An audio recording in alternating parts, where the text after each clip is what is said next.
Joining us this week to discuss these developments, we have our Chief Political Correspondent, David Crowe, and also our Migration reporter, Angus Thompson. Guys, thanks for joining the podcast. G'day, Jackie. G'day, thanks for having us on. Angus, a lot has happened in this space this week. Can you just run us through the latest, starting with what we've learned from Senate estimates which have been on this week? So I think at the start, it's helpful to zoom out. We've got two separate issues going on simultaneously here under the broad umbrella of migration. Now, the government has already been under pressure for several months over the fallout from the High Court decision back in November, which determined that people in immigration detention couldn't be kept there indefinitely, resulting in the release of 153 people into the community. Now, if we fast forward to this week in Senate estimates, we found out that 26 people convicted of sex offences have not been required to wear ankle monitors. 3 people who've been convicted of murder have not been required to wear ankle monitors, and as well as 7 people convicted of domestic violence offences as well. Yeah. Now, separately, there is another issue that has emerged in the past couple of weeks to do with a ministerial direction that was issued by Immigration Minister Andrew Giles called Direction 99. And the primary thing we need to know about that direction is that essentially decision makers looking at whether to cancel someone's visa on character grounds basically need to take into account the ties that person has with the Australian community. What has ended up happening because of that particular element of the direction is that the Administrative Appeals Tribunal has been making a litany of decisions that have allowed serious criminals to stay in Australia, contrary to the government's intentions in that policy. Yeah. So basically we've got the Administrative Appeals Tribunal, which oversees and is the appeals process for government decisions like visa refusals, and they're making decisions independently that are at odds with what the government says it wants to happen. So the Ministerial Direction 99, it's something that David, you wrote about this week. It's something, ministerial directions happen all the time, and it's actually not that materially different, this direction, from previous ones that have been written by previous immigration ministers. Can you just explain that?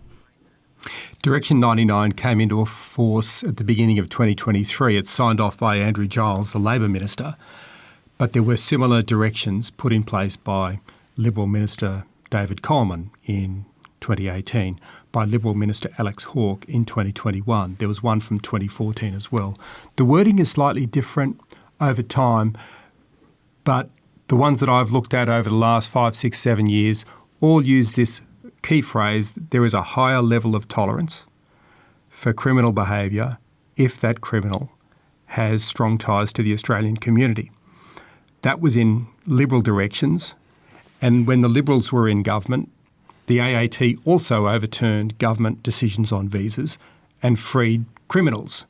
And in a random check of AAT decisions, I could tell you of 20 cases with petty criminals, sometimes serious criminals from all around the world, with mostly really grim and sad stories about spiralling into drug addiction and violence, and then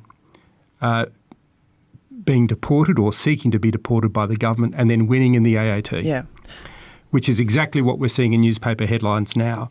However, Direction 99 did use different wording, and that was because there was years of pressure from New Zealand to Australia saying, stop sending us your criminals, because we would deport people who were born in New Zealand but had largely spent their lives in Australia.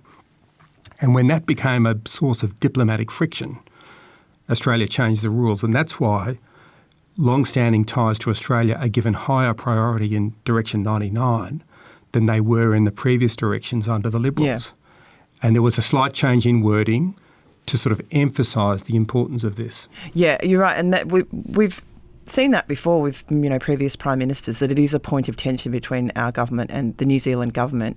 But basically what's happening is the separation of powers is working as it should, and the government's sort of got a ministerial direction that the AAT, which is the sort of legal arm of government, if you like, is taking into account, but is not. They're still making independent decisions. So the system's working as it should. Governments sometimes lose in the courts. Yeah.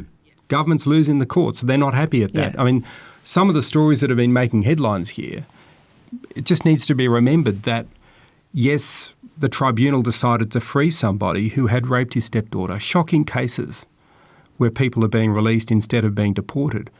The government was in the court, in the tribunal hearing with a lawyer arguing against that individual's release. But the government lost. Yeah. So let's step back then. How has the government handled this? Whether or not they're right or wrong, or whether or not they can overrule the courts or attempt to overrule the courts, how have they handled this, and why are they under so much pressure on it now, David? Poor political handling. I was having a chat to somebody from the Prime Minister's office just this morning about the fact that they have not communicated some of the essential facts here. It's been a very interesting dynamic in terms of managing a debate, because as soon as some of these stories began appearing over the last week, it was clear that, that the overall impression was that Andrew Giles signed Direction 99 and therefore opened the door to the jail and let the criminals out. And that was the media impression. But at no point did the government assemble any facts on its side of the argument and communicate those facts really clearly. And that is, I know, I could be criticised for talking about the narrative and the messaging rather than the substance here, but the communications is pretty important. They've got to communicate what is different in Direction 99 compared to Direction 90 and Direction 79 and Direction 65 that were signed off by Liberal ministers. And they haven't done a very good job of that. So they've been on the defensive, and this is why the coalition has been running rampant really on this issue, scoring a lot of political wins and creating this all-pervasive discussion about whether Andrew Giles survives as minister. Angus, the coalition obviously are going hard on the Albanese government over this entire issue of the immigration system and detainees being let out under various sort of laws and regulations. But they're particularly honing in their attack on Andrew Giles, the Immigration Minister. Is that right? Look, that's absolutely right. I think they're picking him out. They view him as a weak member of the flock, which they can pick off. Essentially, it's widely known that Andrew Giles is a factional ally of Prime Minister Anthony Albanese. They're close, and we know that the Prime Minister puts quite a premium on loyalty, essentially. So there are some big questions about whether Andrew Giles can be moved. Yeah. For example, whether the Prime Minister is hesitant to move him out of the portfolio because of the support he enjoys from Andrew Giles. However, because of the cumulative effect of the coalition's pressure in this space, which has been quite successful, they've really done their job as opposition here in being able to consistently go after Giles over these issues as the responsible minister. And it is beginning to take a toll on the government to the point that they can no longer just weather the storm on this. Questions are being asked quite legitimately and in open now, what's going to happen to Andrew Giles in this space and what that broadly means for the government as well and the makeup of the outer ministry, especially given that we are coming into an election year and all these kinds of moves are very, very closely scrutinised. Yeah. So, David, talk us through that. Obviously, above Andrew Giles, we have the Home Affairs Minister, Claire O'Neill, who's also been attacked by the coalition, but maybe not as sort of, they haven't focused on her as much, particularly over this issue. Is she safe? And what will the government do about the Andrew Giles problem? Will they shuffle him out of the portfolio? There's talk about a reshuffle.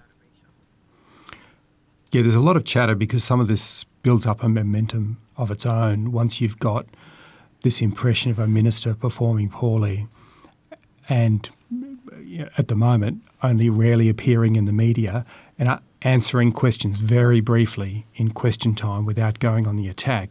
It creates this impression that they're already running out of time and they'll be gone soon. Often that is kind of a vibe in the press gallery in Parliament House, right? But I think it's important to point out that there is no indication from the really senior levels of the government that that's going to happen, that there is a reshuffle. And I think a lot of the talk should probably cool it because, first of all, the idea of imminently sacking a minister during a fortnight of Parliament with Senate estimates on, that would convey the impression of a government in chaos. And I don't think anybody from Prime Minister Anthony Albanese down wants to convey that impression. I think they're going to try and weather this as best they can. A really key decision was to change Direction 99. They're admitting that there's a problem with its wording. That New Zealand deal has now got serious political costs and they're not going to keep paying that cost. So they're going to lower the importance of community connections and put a priority on community safety in a revised form of ministerial direction. Yeah. Now, that won't stop the tribunal overturning government decisions because history shows that's what the tribunal does. However, they'll now be better prepared for that. Yeah. What does that mean for Andrew Giles and Claire O'Neill? It means that for the current foreseeable future, they stay in their positions because they've got to fix this problem. They've got to make sure that their department briefs them better and is on top of all these things. I think that one of the government's real failings at the moment is they seem to have no workable radar that tells them that there's a problem in the distance. It hits them and then suddenly, they're in a mess because they've got to deal with an imminent, urgent, disaster. That's a little bit of what happened with the NZYQ case in the High Court late last year, and it's happened again with these stories about the tribunal releasing people who might otherwise be deported. I mean, those newspaper headlines have been coming for days, and the government was slow to see that on the radar screen and do something about it. We should note that these are very, very serious cases, and it is hard as a reader or as an ordinary voter to see why, if someone has offended so badly against other people and in violent sexual ways, why they are being allowed to stay in the country if they're not citizens or they don't have permanent residency status. Can I chip in briefly there? Yeah. When you read one of the cases, just to take one example, an old man in his 70s, a masseur born in the United Kingdom, convicted of 56 offences against women, 25 women and 1 minor. When he went to the hearing at the tribunal, his wife appeared on his behalf to say, please let him stay in Australia. His daughter appeared to say, please let him stay in Australia, and so did his son. There was also victim testimony, but in the end, the tribunal decided on clemency for this man, and they decided to let him stay. And I don't think that was about the wording of Direction 99 at all. I think that was about the testimony of his wife and children in the hearing. That carried weight. Now, I mean, I was really struck by that. I couldn't understand why somebody who committed so many offences and caused so much pain to 25 women and 1 underage person was allowed to, be let free in that way. But that's the tribunal decision. I guess the opposition would argue that if you have a government directive, this ministerial directive, which directs the AAT to place further weight on community safety as opposed to the community ties of the perpetrator, then their arm will be forced, or they'll be looking at different criteria, I suppose. I want to link this discussion though to the wider discussion that the coalition is keen to have about immigration policy. We've spoken about that. I spoke about that on the podcast this week. We've spoken about it on Inside Politics before. Basically Opposition Leader Peter Dutton in his budget reply unveiled this core policy that the coalition will take to the next election, which is to cut immigration quite heavily. How does this current fight about detainees who should or shouldn't be in Australia still play into that parallel discussion that the coalition is having or wants to have about immigration levels? David, do you want to talk about that? It's about a hardening in the national mood on migration. Migration is now being linked to crime because of the situation with these detainees, and that means Australians, well, there's a large proportion in the electorate, I think, who are now questioning the level of migration and the consequences of migration. And you are seeing that in the debate about whether high migration leads to problems with housing affordability. You're also seeing it linked to crime. So when Peter Dutton came out in his budget reply speech and said we have to lower migration even further, I think that resonated with voters. I think he knows that resonates. But I think that there's a big problem for the coalition in explaining how that would work. They've been all over the shop in the days and weeks since in explaining, well, who would they cut? Would they turn away skilled nurses, skilled construction workers, other skilled workers that we need? Or are they going to cut the humanitarian intake? Are they going to cut family reunion? Who gets turned away under their policy? They don't have the answers on that. And that's where the detail becomes really important before the election. Angus, do they need to have the answers on that stuff? It is a diabolically complex area, and as David said, they haven't outlined who actually they're going to cut from the migration intake. Basically, it seems like you can either cut skilled migrants or you can cut students, and students, foreign students prop up the university sector in this country, which is one of our biggest industries. Does the coalition need to give answers, or can they just sort of talk about this issue at a headline level and know it will resonate with voters? Look, I think as the opposition, you enjoy a certain amount of levity when it comes to details on policy stances, because really the key aim of the opposition is to undermine the government's own agenda on certain things. However, we have to make note of the timing. We are basically now in an election year. Peter Dutton is the alternative Prime Minister. This is what he is pitching himself as to voters. It becomes increasingly incumbent upon him from basically the budget reply speech, let's be honest, to start hammering in the actual finer detail of all of these pitches. Just to take it away from the migration space just for a moment, we see that he has shied away from that completely around the nuclear debate. He keeps staving off the finer details of what the coalition is going to do in that space, even though that's his major differentiation on energy policy. To bring it back to migration, yes, there are legitimate questions that need to be answered in that space about how they're going to do it. You mentioned international students. What the government has done very recently is that they say we will bring in a cap to manage the influx of international students. They are working through the detail of exactly how that will be applied at the moment. The opposition immigration spokesperson, Dan Tehan, has basically said, we will not come up with a figure until we see the government's figure. A lot of people would say, well, that's probably not good enough at this stage. David is right in terms of those questions around, well, if we're looking at skilled migration, where are you going to make the cuts? Because we need a certain amount of skilled migrants to come through the door in order to have a very streamlined migration approach to ensure that we are still enjoying a productive economy. Well, to man our service industries, to look after our elderly in aged care homes. Well, exactly. We are a country that relies on migration. We will be a country that relies on migration for a very long time. It's all well and good to say we are going to reduce that heavily, but something's got to give in that space. Yeah. David, just quickly, let's throw forward. The government was under a lot of pressure this week. They'll probably be very glad that this parliamentary week is over. What's going to happen next week? Will this issue kind of go away if they change the Direction 99, or will, the coalition has said very clearly that they're happy to fight on this issue over at the next election? I think the onus is on the government to show what it's going to do about this problem. It is a problem. You can't have decisions where a tribunal overturns government intent without some consequences. You've got to respond to that.